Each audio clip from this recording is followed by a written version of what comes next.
Ito na, aba, ay galit na galit ho. Itong si Sara Lustay Duterte, talagang nagmumura, nanlilisik ang mata. At ang sabi niya, bakit niyo ako pinaasa? Sabi niyo mapapatalsik si Pangulong Bongbong Marcos. Alright, welcome back to my YouTube channel. I'm Andy's Vlog. Mga kaibigan, heto. At ibabahagi ko sa inyo itong galawan ngayon nitong si Sara Lustay Duterte. Abay, mantakin nyo ho. Grabing galit. Bakit nyo kasi pinaasa? Kayong mga didilis, bakit nyo pinaasa itong si Sara Lustay Duterte na mapapatalsik nyo sa pamagitan ng rally, nung nakaraang rally? Ay hindi naman napatalsik. Kaya sabi ni Sara Lustay Duterte, nakaganyan no, umiiyak. Pinaasa nyo ako, mga hayop kayo. Sabay-sabay po nating i-like ang video na ito. Kung nagustuhan nyo po, please subscribe my YouTube channel. Eto, talagang matindi, mga kaibigan, itong galawan ni Sara Lustay Duterte. Ipapakita ko sa inyo itong mga galawan niya. Naku po, magugulat kayo kasi nga umaasa siya na siya ay uupo na presidente nitong mga nakaraang araw.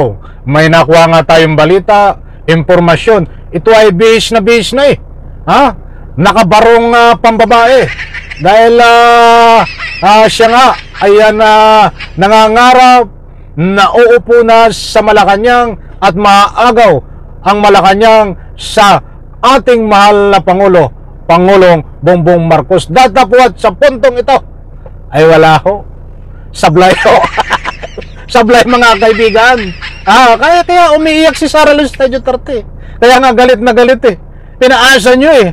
Hirap sa inyo, pinapaasa nyo yung amo nyo may sapak eh. Mahirap pasahin ang ganyang may tama sa ulo. Magwawala yan. Tingnan nyo.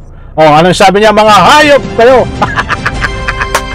Anak ng katakot-takot. Mga kaibigan, ito, ibabahagi ko po sa inyo. Tingnan nyo po ang larawan dito ni Sara Lustay. Bago tayo magpatuloy, gusto ko munang hingin ang inyong panig. Pabor po ba kayo na itong si Sara Lustay ay maging presidente ng Pilipinas kapalit ng ating mahal na Pangulong Bongbong Marcos? Any reaction? Diyan sa comment section. Hinanyayahan ko po kayong magbigay ng anumang public opinion. Eto, nandiyan si Sara Lustay Duterte.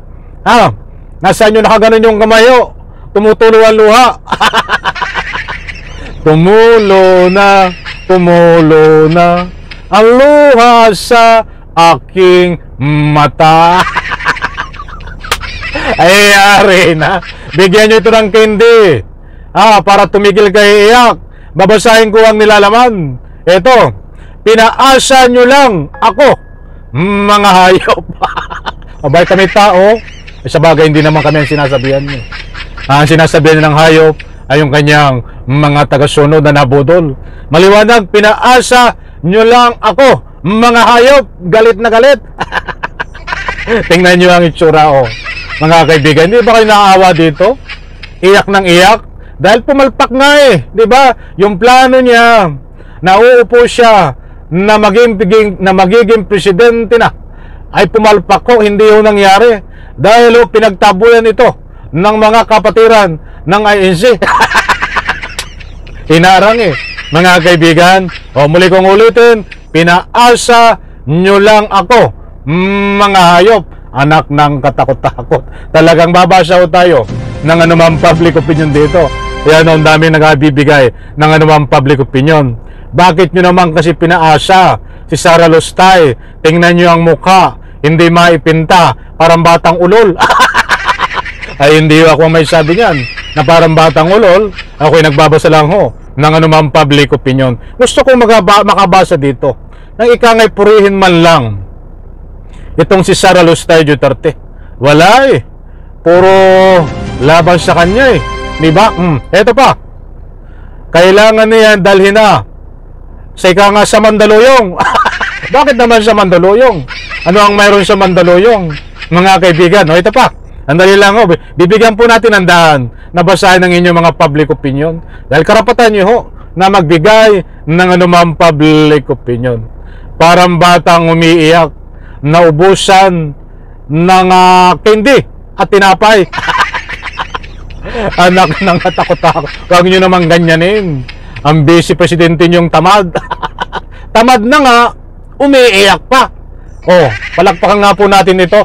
Best and actress sa kalukuhan. Alak ng katakot-takot. Oh, ito pa. Babayla, isa na lang ha. Oh. Sara Piatos Duterte. Bakit ang kapal naman ng mukha mo? May nalalaman ka pang drama na pinaasa. Mahirap kasi masa eh, mga kaibigan. Isa na lang, last. Talaga. Kasi maganda yung mga comment niya eh. Ganyan pala kapag ang isang vice presidente ay tamad, ganyan ang umiyak. Walang luha. Tingnan ko nga. Wala nga palang luha, no? Lalagyan natin ng luha.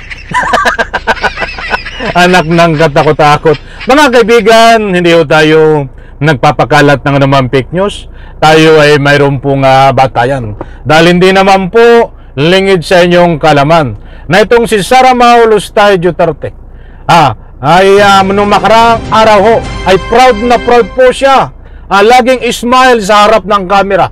At ang sabi nga niya ay ipakulong ang sarili ni Pangulong Bongbong Marcos. Dahil sabi nga niya, kung babasihan ang kanyang mga sinasabi, ay siya di umano ang susunod na presidente kapalit ni Pangulong Bongbong Marcos dahil handang-handa na ang mga grupo na nagrarally. Subalit pumalpak po, mga kaibigan, walang epekto. Ang tawa ko dito, mga kaibigan. Ano nangyari ngayon?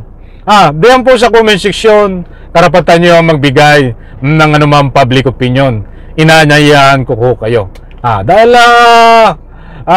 pagbigyan po natin, ano ang masasabi nyo? Sige nga, i-comment nyo. Ano po ang masasabi nyo sa pag-iyak nitong si Sara Lustay Duterte? Baka pwede nyo bigyan ng anumang public opinion. Kayo ba ay nagagandaan kay Sara Lustay Duterte habang umiiyak? Di ba? Basta kung anong masasabi nyo. Abangan po natin, mga kaibigan, dahil ito ay nakakahiyang ginawa. Nagmumura, galit na galit. Kung makikita po natin sa larawan, ang sabi nga ay mga hayop kayo. Pinaasa nyo ako. Umaasa kasi siya na siya ay upong presidente noong manakaraang araw dahil nga dito sa rally na ginanap, subalit pumalpak. Kahit ano pang gawin nyo, mga kalukuhan nyo, hindi kayo mananaig dahil ang inyong pinagagawa ay puro kalukuhan at kagaguhan, katarantaduhan. Sanlay ko sa video na ito.